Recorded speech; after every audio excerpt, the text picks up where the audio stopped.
I'd probably get some criticism for pointing this out, but some games companies don't know when to quit, whilst others don't know how to quit. The companies that don't know when to quit are the ones that keep making the same old mistakes. They don't learn from the past. You'll know the companies I mean. I'm not going to spell it out.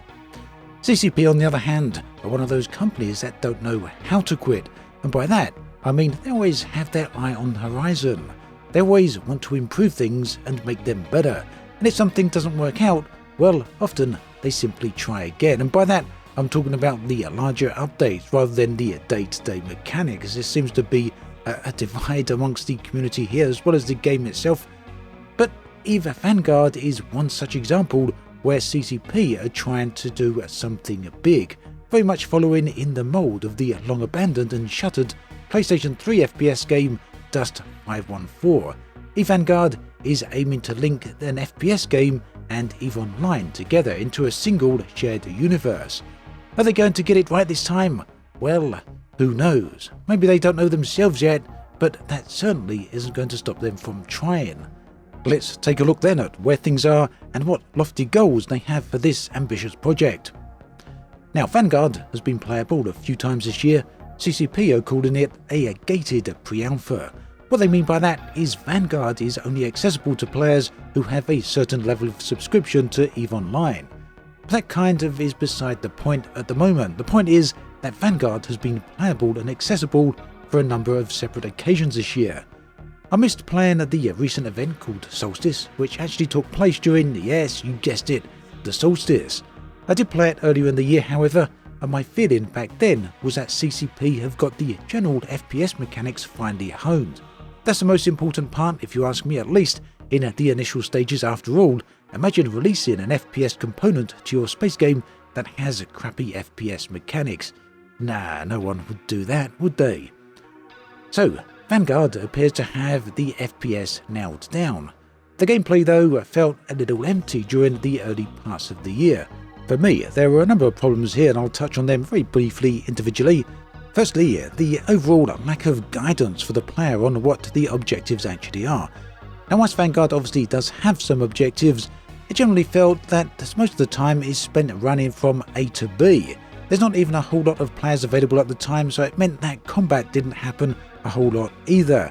And sometimes it was possible to get killed very quickly, unexpectedly, by someone off in the distance and hiding away, and that meant you'd respawn and once again have to travel towards the objective, so a lot of time searching for objectives and running around.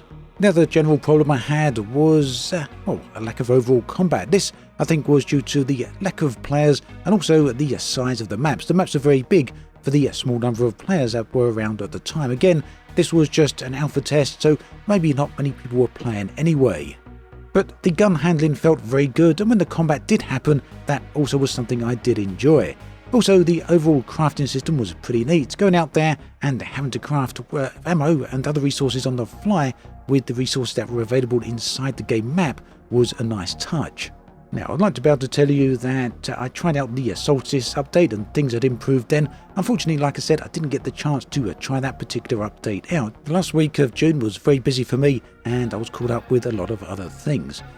At any rate, Vanguard does appear to have the FPS component nailed down, if not the overall gameplay.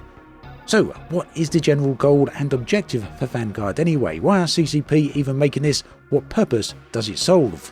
Well, 13 years ago, EVE Online tried to demonstrate that with this trailer called EVE Forever.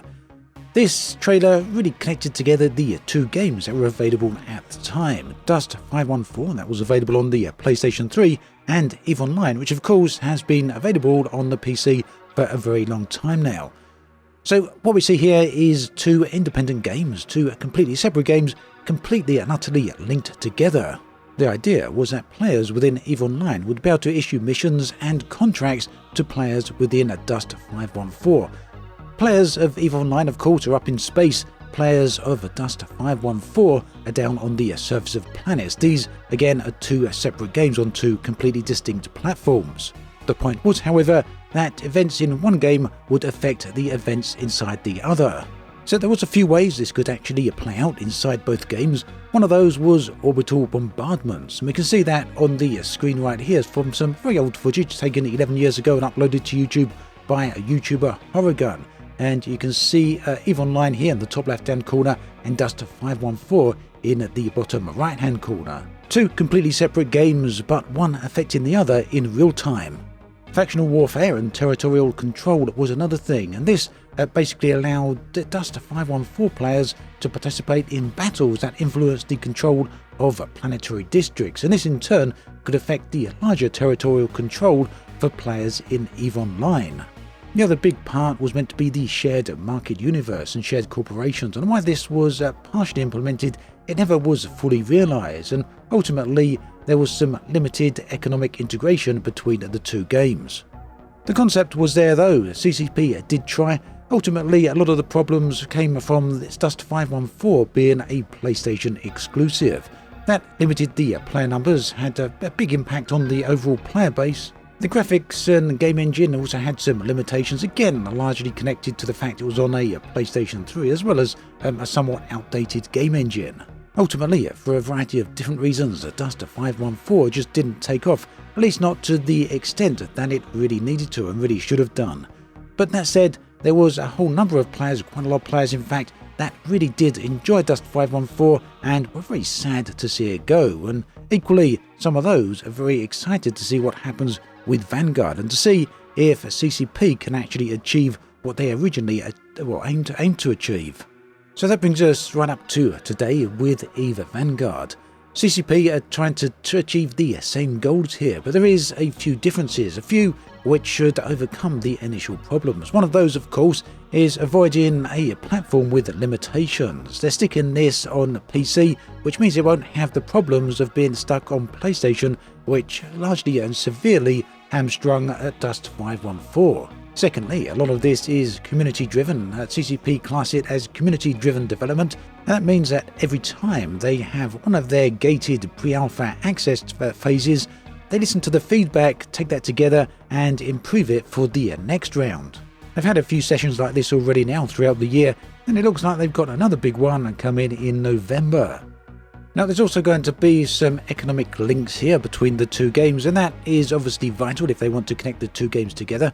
Some examples they cite is people collecting resources and contraband, other such things down on the surface of planets and having this sent up into space, where EVE Online players would then be able to collect them and have them converted into other resources and other commodities.